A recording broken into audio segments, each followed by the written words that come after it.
ஓம் முருகா போற்றி. ஓம் சரவண பவ. என் அன்பு குழந்தையே, உனக்கான நேரங்கள் தொலைவில் இல்லை. அது உன்னை தேடி வந்து கொண்டே இருக்கின்றது. பிள்ளைகளின் நலனானது விரைவில் சீராகப் போகின்றது.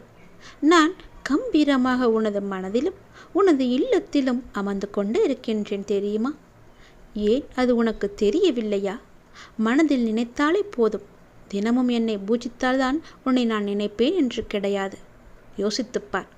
நீ இன்று இருப்பதை விட இதற்கு முன்பு பல வேதனைகள், மனக்கசப்புகள், உறவுகளுடனான பூசல்கள் என பல சிக்கல்களில் தவித்து கொண்டிருந்தாய். பல இன்னல்களை அனுபவித்து கொண்டிருந்தாய். பல கஷ்டங்களை கொண்டு புலம்பி தவித்து கொண்டிருந்தாய். எல்லாவற்றையும் மறந்து விட்டாயா? அனைத்தும் எனக்கு தெரியும். நான் மறக்கவில்லை. எல்லாமே நன்மைக்கே என்று என்னுடைய பெயரை சொல்லி என் நாமத்தை மட்டும் ஜபித்து கொண்டிருக்கும் உனக்கு பல நன்மைகளையும் அற்புதங்களையும் செய்து உனக்கான பல நல்ல வழிகளை காமித்தேன். யார்? நான் தானே. எல்லாம் எனக்கு தெரியும். தினமும் நீ செய்யும் பூஜையும் நீ எனக்காக ஏற்றும் தீபத்தினாலும் உன்னுடைய வாழ்க்கையில் நான் பல தீபங்களை ஏற்றி வைத்திருக்கின்றேன். அதை நீ கவனிக்க மறந்து விடாதே. நீங்கள் அனைவருமே என்னுடைய குழந்தைகள். எனது அனுபவத்தின்றி, எனது அனுமதியின்றி எவருமே உன்னை தொடவும் முடியாது, உன்னை நெருங்கவும் முடியாது.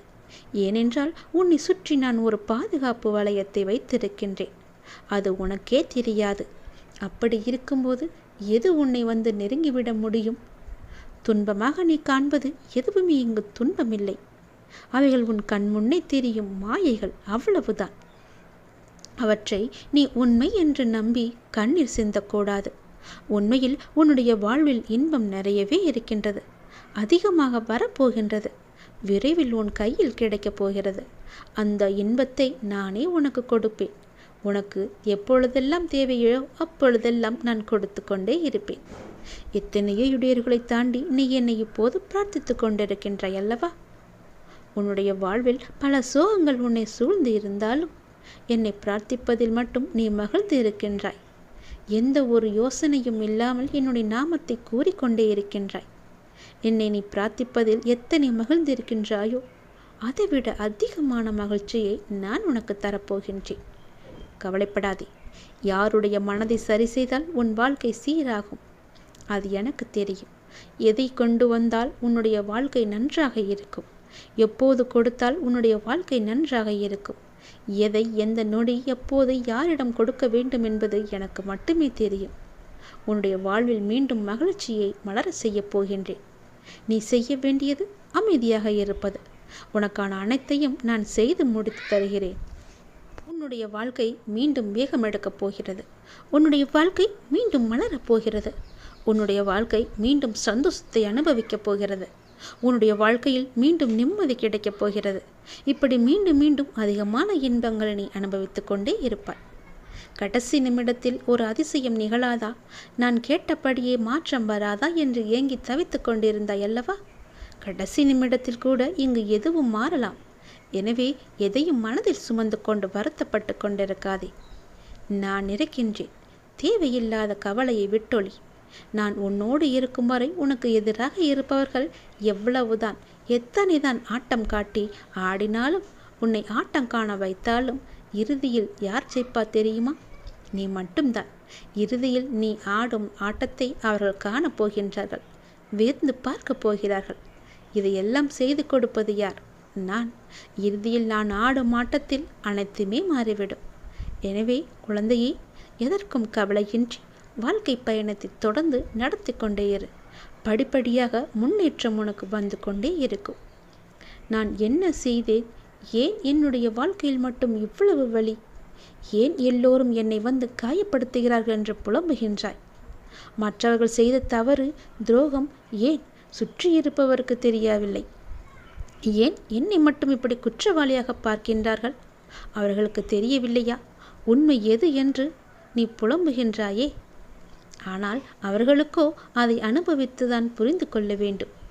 இதுதான் விதி. மற்றவர்களுக்காக யோசி. மற்றவர்களுக்கு உதவி செய். மற்றவர்கள் கஷ்டத்தை நினைத்து நீ வருந்து.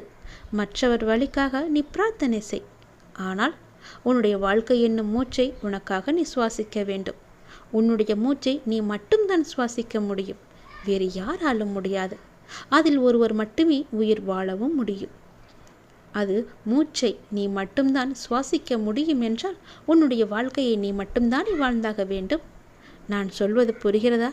புரிந்து கொள்ள முடிகிறதா என்று ஒரு முறைக்கு 2 முறை கேட்டுப்பார். நீ ஒரு வைரம், உன்னை அழகாக செதுக்கப் போகின்றேன். நீ சிந்தும் கண்ணீரை நான் பார்த்து கொண்டிருக்கின்றேன். எப்போதும் எதற்கும் கவலைப்படாமல் இருப்ப. நான் எல்லாவற்றையுமே பார்த்து கொண்டு உனக்கு துணையாக இருக்கிறேன். உன்னுடைய வாழ்வில் அமைதி தேவைதான். ஆனால் நிசப்தம் என்பது ஆபத்தான ஒன்று. உன் மனதில் நிசப்தம் உள்ளது. அதனால்தான் உன்னால் எதையுமே சரியாக யோசிக்க முடியவில்லை. உணர்வற்ற நிலையில் இருக்கின்றாய். இதை ஆபத்து என்று தெரிந்தும் உன்னிடத்தில் நான் அனுமதிக்கிறேன் என்றால் உனது ஆன்மாவில் நான் உறைந்துள்ளேன் என்று அர்த்தம். என்ன நடந்தாலும் அதன் ஆளுமையான பிடி என்னிடத்தில் உள்ளது. ஆபத்து என்று தெரிந்தும் உன்னை நான் எப்படி தனியாக விடுவேன்? சில விஷயங்களில் மௌனமாக உள்ளேன். அதை உணர்ந்து புரிந்து கொள்ள வேண்டும் என்பதற்காகத்தான். உன்னை நான் ஆழம் நிறைந்த தண்ணீரில் இறக்குகிறேன் என்றால் நீ ஆபத்தில் இருப்பாய் என்று யோசிக்காமலா நான் செய்திருப்பேன்? என் கண்ணுக்குள் வைத்து கவனித்து கொண்டுதான் இருக்கின்றேன். அதனால் நீ அதை கண்டு பயப்படாதே. என்னை சுற்றி இவ்வளவு கஷ்டங்கள் வருகிறதே எதென்று பயப்படாதே. நீ மிரளாதே. இந்த கடினமான ஆபத்தும் நிறைந்த நிசப்தம் உன் மனதில் ஒரு எதிர்மறையை நீக்கத்தான் என்பதை உணர்ந்து கொள். மனதை ஒருநிலைப்படுத்ததான் என்பதை உணர்ந்து கொள். உன்னுடைய குறிக்கோள் அடைய முதலில் உன் மனதை நீ தயார்படுத்தினால் போதும்.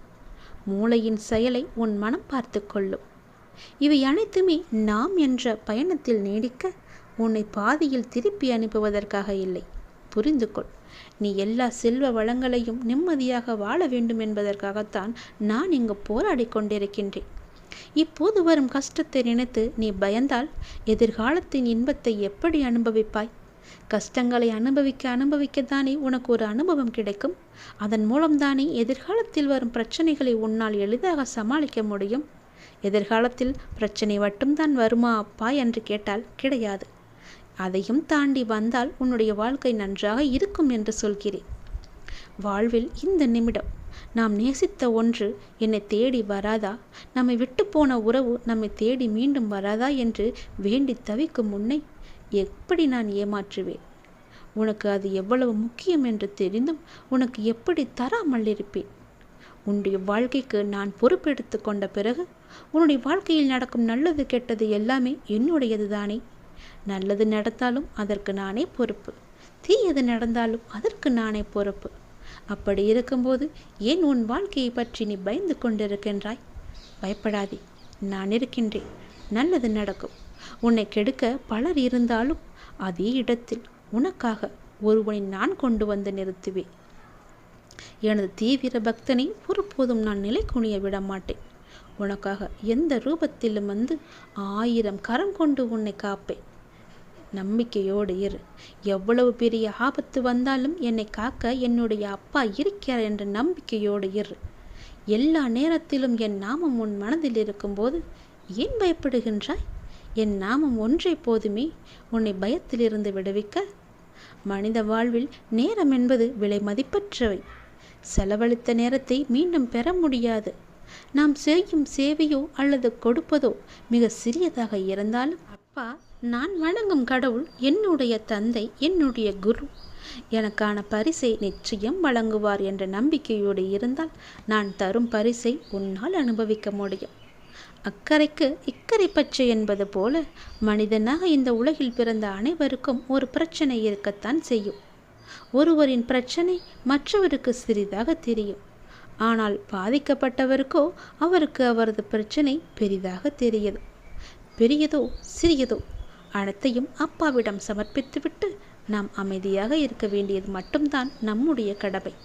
அவருடைய புனித நாமத்தை ஜபித்து கொண்டே வந்தால் நம் பிரச்சனைகள் எல்லாம் சூரியனை கண்ட பனி போல நிச்சயமாக நீங்கிவிடும். இதற்கெல்லாம் ஒரே வழி அப்பா சொன்ன பொறுமையும் நம்பிக்கையும் மட்டும்தான். அதை கடைப்பிடிப்பதை தவிர வேறு வழியே இல்லை. அப்பாவின் தெய்வீக அனுபவங்களை தேன் துளி போன்று நமக்கு அளிக்கின்றார். ஒவ்வொரு செயலிலும் நம் கூடவே இருக்கின்றார். எவ்வளவு பெரிய கஷ்டம் வந்தாலும் அதை எளிதாக சமாளித்து விடுகிறார். நம் கூடவே இருந்து நம்மை காப்பது நம்முடைய அப்பா. அவரின் அருளை பெற ஒரே வழி அவர் சொன்னதுதான். எவர் என்னுடைய நாமங்களை நாவில் வைத்திருக்கின்றாரோ அவருக்கு நான் எப்பொழுதும் துணையாக அவருக்கு கடன்பட்டு இருக்கிறேன் என்பதை அவரே சொல்லியிருக்கின்றார். ஆகவே எங்கும் எப்போதும் என்னுடைய கடவுள் என்னை சுற்றி இருக்கிறார் என்பதை உணர்ந்து அவரின் நாமத்தை அவரே கதி என்று பொறுமையுடன் இருந்து பார். நிச்சயம் உனக்கான வாழ்வு கிடைக்கும். உன் வாழ்வில் நிம்மதி கிடைக்கும். விதியால் கதவு மூடப்பட்டாலும் வீதியில் நின்று புலம்பக்கூடாது. அதை நீ மறந்து விடாதே. என் விதியை மாற்றி அமைக்கும் அப்பா அவருடன் பாதத்தை நான் பற்றிவிட்டேன். இனி விதி மூடிய கதவும் திறக்கும். விழி மூடி கண்ட கனவும் நிச்சயம் பழுக்கும் என்று முழு நம்பிக்கை கொள். உன் குடும்பத்தில் உள்ளவர்கள் உன் அன்பினை புரிந்து கொள்ளவில்லை, நீ அவர்களுக்காக படும் கஷ்டத்தை புரிந்து கொள்ளவில்லை என்று கவலைப்பட்டு கொண்டிருக்கின்றாய் அல்லவா? உன் மனம் என்பது எப்படி இருக்கிறது என்பதை நான் அறிவேன். உனக்கு என்றும் காவலாய் மட்டுமல்ல, உன் கண்ணீர் துடிக்கும் ஆதரவு கரமாய் நான் இருப்பேன். நீ கவலைப்படாதே. நீ சோகமாக இருக்கும்போது உன் தோலை தட்டி கொடுப்பது யார்? நான் தானே. கீழே விழும்போது உன்னை தூக்கி ஏற்றுவது யார்? நான் தானே. நீ அழுது கொண்டிருக்கும்போது புன்னகையை உனக்குள்ளே கொண்டு வர முயற்சி செய்தது யார்? புன்னகையை உனக்குள்ளே கொண்டு வந்தது யார்? நான் தானே. அப்படி இருக்கும்போது எதை பற்றியும் நீ சிந்திக்காதே. நீ செய்த புண்ணியம் சேர்ந்து கொண்டே இருக்கிறது. இந்த புண்ணியத்தின் விளைவாக நிச்சயம் உன்னுடைய எவ்வளவு பெரிய கஷ்டம் வந்தாலும் அது நிச்சயம் உன்னை காக்கும். உன் வாழ்வில் உனக்கு எது சரியானதோ தீவியானதோ அதை கொண்டு வந்து உன் கையில் வந்து சேர்க்கும். மகிழ்ச்சியான சம்பவம் ஒன்று உன் வீட்டில் நடக்கப் போகிறது. நீ எதை வேண்டி என்னிடம் வந்தாயோ அது உன்னை வந்து சேரப்போகிறது. உனக்கு அள்ளித்தரும் நேரத்தை நீ தொட்டு விட்டாய். சந்தோஷமாக இரு. உனக்கு வருவதாக நினைக்கின்ற நன்மையும் தீன்மையும் நான் உன்னை சரிப்படுத்துவதால் வருகிறது என்பதை உணர்ந்து கொள். உன்னை மேம்படுத்தவே மேற்கொண்டு வருகிறேன். உனது உணர்வு பக்தியாக மாறி என்னையே நீ குல தெய்வமாக வழிபட போகின்றாய். எந்த நிலையிலும் கைவிட மாட்டார் என்ற நம்பிக்கை உனக்குள்ளே வேண்டும். என்ன கஷ்டமானால் என்ன, எல்லாம் அப்பாவையே சேரும் என்று நீ எண்ணிக்கொள். எத்தனையோ கடினமான பாதைகளை எல்லாம் நீ கடந்து வந்து விட்டாய். இது ஒன்றும் உனக்கு பெரிதல்ல. இப்போதாவது நமக்கு விடிவு காலம் கிடைக்காதா என்று காத்திருக்கின்றாய் அல்லவா? வருடங்கள் பல ஓடி போயின. உன் பிரார்த்தனைகள் எல்லாம் தவமாயின. அந்த தவத்திற்கான பலனை தர வந்திருக்கின்றேன். நீ ஆசைப்பட்டு கேட்டதை உனக்கு நான் தரப்போகின்றேன். உன்னுடைய வீட்டில் சுப நிகழ்வுகள் எல்லாம் நடக்கும். உன் குடும்பத்திற்கு மகிழ்ச்சியான நிகழ்வாக அது இருக்கும். மகிழ்ச்சியாக நீ இரு. மகிழ்ச்சியான வர தரும்போது மகிழ்ச்சியோடு தானே அதை பெற்றுக்கொள்ள வேண்டும். கவலையோடு அதனை பெற முயன்றால் அதன் சக்தி குறைந்துவிடும். கவலைப்படாதே. நிம்மதியாக எந்த ஒரு மனதில் சஞ்சலமும் இல்லாமல் நான் தரும் சந்தோஷத்தை, நான் தரும் மகிழ்ச்சியை நீ பெற்றுக்கொள். பல மடங்கு உன்னிடமே அது இருந்து கொண்டே இருக்கும். உன்னுடைய திறமையை வெளிப்படுத்தும் காலம் வந்துவிட்டது. நீ எதிர்பார்த்தது போலவே உனக்கு நல்ல வேலை கிடைக்கும். பார்க்கின்ற வேளையில் நல்ல முன்னேற்றம் ஏற்படும். உன் திறமையை வெளிப்படுத்துவதற்கான வாய்ப்புகள் எல்லாம் வரும். அதனை நல்ல முறையில் பயன்படுத்தி உன் திறமையை நீ வெளிப்படுத்து. போட்டிகளும் பொறாமைகளும் சுற்றி இருந்தாலும் நீ உன்னுடைய வேலையில் கவனமாக இருந்து உன் வேலையை நீ சரியாக செய்வது உன்னுடைய மேலே இருப்பவர்கள் கவனத்தை ஈர்க்கும். உனக்கு கிடைக்க வேண்டிய பாராட்டும் உயர்வும் நிச்சயம் கிடைக்கும். என் நாமத்தை ஜபித்து கொண்டு கடமையை நீ செய்து கொண்டு வா. நீ ஜெயிக்கக்கூடிய காலகட்டம் இது. வாழ்க்கையில் திருப்பங்கள் நிகழ என்னை நோக்கி நீ பயணப்படு. என்னுடைய பக்தர்களின் வரவை எதிர்நோக்கி உனக்காக காத்திருக்கிறேன். எப்பொழுதும் காத்து கொண்டே இருப்பேன். விரைவில் உன் தேவைகளை நான் நிறைவேற்றப் போகின்றேன். கவலையை விடு. நீ எதை தேடினாயோ அது உன்னை தேடி வரும். நிம்மதியாக இரு. நான் உனக்கு தரும் ஒவ்வொரு துன்பங்களுக்கும் பின்னும் ஒரு மகிழ்ச்சி காத்திருக்கின்றது. அந்த ஒரு மகிழ்ச்சி பெரும் மகிழ்ச்சியாக இருக்கும். கவலை கொள்ளாதே. நீ என்னுடைய குழந்தை. கூடிய விரைவில் உனக்கு ஒரு நல்ல செய்தியை நான் கொடுக்க போகிறேன். அதனால் எந்த கவலையும் நினைத்து கண்ணீர் வடிக்காமல் நான் இருக்கின்றேன் என்று தைரியமாக இரு. அப்பா என்று நீ சொல்லிக் கொண்டிருக்கிறீர்கள். தினமும் இதே போலவே சொல்லிக் கொண்டிருக்கின்றீர்கள். ஆனால் எனக்கு எதுவுமே நடக்க மாட்டேன் என்கிறது என்று நீ கவலைப்படுவது புரிகிறது. இன்று கேட்டால் நாளையே நான் எப்படி கொடுப்பேன்? உன் மீதான நம்பிக்கை, என் மீதான நம்பிக்கை உனக்கு எவ்வளவு இருக்கிறது என்று சோதித்து பார்த்த பிறகுதானே தருவேன். அப்படியே தந்தாலும் அதில் உனக்கு நன்மை இருக்கிறதா என்பதை பார்த்த பிறகுதானே தருவேன். உனக்கு கொடுக்க வேண்டிய நேரம் வந்துவிட்டால் யார் தடுத்தாலும் யார் என்ன செய்தாலும் நான் அதை உனக்கு கொடுத்தே தீர்வேன். பயப்படாமல் கலங்காமல் இரு. என் மீதான நம்பிக்கை மட்டும் நீ இழக்கக்கூடாது. எனக்கு மட்டும் ஏன் இப்படி நடக்கிறது? எல்லாமே இழுபறியாகவே நடக்கிறது. மற்றவர்களுக்கு சுலபமாக கிடைப்பது எனக்கு மட்டும் ஏன் போராடினால்தான் கிடைக்கிறது என்று சலித்து கொள்ளும் என்னுடைய இனிய பக்தனி, நீ என்னுடைய சிறப்பு குழந்தை. காலம் அறிந்து தேவை அறிந்து நான் தருவேன். அது நீ கேட்டதை விட சிறப்பானதாகவே இருக்கும். இன்றைய உன்னுடைய கஷ்டம் நாளைய பல மகிழ்ச்சியை கொண்டு வரப்போகிறது. பல மடங்கு லாபத்தை கொண்டு வரப்போகிறது. நீ எதிர்பார்த்ததை விட பல மடங்கு உனக்கு இருக்கும் நன்மைகள் பல. அதனால் பயப்படாதே. இன்றைய கஷ்டத்தை பார்த்து பயந்து விடாதே. நான் இருக்கின்றேன். உன்னுடைய துன்பங்கள் குறைய போகிறது. உன்னுடைய வியாதிகள் சரியாக போகிறது. உன்னுடைய சுமைகள், கடன் சுமைகள் எல்லாம் முடிவுக்கு வரப்போகிறது. சீக்கிரமே உனக்கு நல்ல வழியும் பிறக்கப் போகிறது. உன்னுடைய நிழலாக உன் கூடவே நான் வந்து கொண்டே இருப்பேன். எதற்கும் நீ கலங்கக்கூடாது. எதற்காகவும் நீ கலங்கக்கூடாது. உனக்கான நல்ல வழியை நான் ஆரம்பிக்கப் போகிறேன். சரியான வழிபாதையை உனக்கு காமிக்கப் போகின்றேன். நிச்சயமாகவே உன் வாழ்க்கையை நான் நல்லபடியாக உருவாக்கி தருவேன். உன்னுடைய ஆரோக்கியத்தில் சில பிரச்சனைகள் இருப்பதாக நான் இப்போது காண்கின்றேன். உன் உடல் நலம் பெற நீ எடுக்கும் மருத்துவ முயற்சிகள் உனக்கு நிச்சயம் கை கொடுக்கும். நீயும் சில சமயம் ஆரோக்கியத்தை மறந்து கடமைகளை எத்தனை கடினமானாலும் செய்து கொண்டிருக்கின்றாய் அல்லவா? அவ்வாறு இல்லாமல் அவ்வப்போது உன்னுடைய உடலுக்கு ஓய்வும் ஆரோக்கியத்தில் கவனமும் நீ வைத்துவிட வேண்டும். கவலைப்படாதே. உன் உடல் விரைவில் நலம் பெறும். நான் உனக்கு துணையாக இருக்கின்றேன். அதிர்ஷ்ட காற்று உன் பக்கம் வீசப்போகிறது. உன்னுடைய வீட்டில் ஆனந்தம் நிலவப் போகிறது. இன்பத்தை அள்ளி கொடுக்கப் போகிறேன். உன்னுடைய இன்பம் இல்லறத்தில் நுழையப் போகிறது. ஈவாய் பிறக்கும் சிறிது உள்ளத்தில் நல்ல மாற்றம், ஊருக்குள்ளே நல்ல பேறு எல்லாம் உனக்கு கிடைக்கப் போகிறது. ஏற்றம் உண்டாகப் போகிறது. நிச்சயம் ஒரு மனதாய் என்னை நீ தியானி. என்னுடைய நாமத்தை நீ ஜபித்து வா. என்னுடைய கருணை பார்வை உன் மேல் விழும் நேரம் வந்துவிட்டது. நல்லது நடக்கப் போகிறது.